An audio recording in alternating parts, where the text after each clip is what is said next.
আলাদা আছে তুমি তোমার গ্রুপ প্রজেক্টের ব্যাপারে কিছু বলো আর আমি দিলাম।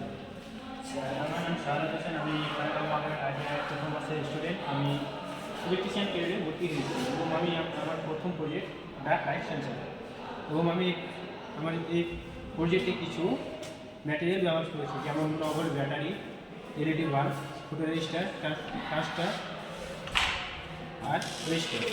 আচ্ছা, এই ডার্ক লাইট সেন্সার জিনিসটা কি একবার বুঝে দাও তো। এই লাইট সেন্সারটা হলো যখন আমরা লাইট সেন্সার জিনিসটা হলো যখন এগুলো ফটো করবে তখন এটা অটোমেটিক অফ হয়ে যাবে, এবং যখন এখান থেকে আবার আরও ওখানে যাবে তখন আবার জ্বলে যাবে। এটা যদি দেখাও একবার।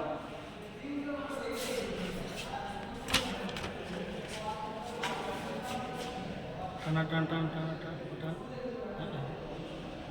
সরা আস্তে সরা আস্তে সরা, হ্যাঁ আবার এবার, হ্যাঁ ওর নিচে দিকে লাইট নিচে দিকে লাইটটা নিচে দিকে নিয়ে তো এটা সুবিধা কি তুমি একটু যদি বল বিস্তারিত।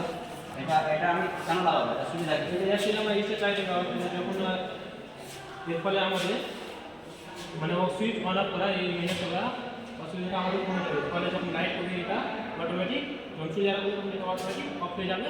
এর ফলে আমাদের এই বিশাল সময় নষ্ট হবে না। তাহলে এটা আমরা কি বলতে পারি যে এটা একটা ভালো অ্যাডভান্টেজ আছে। ঠিক আছে।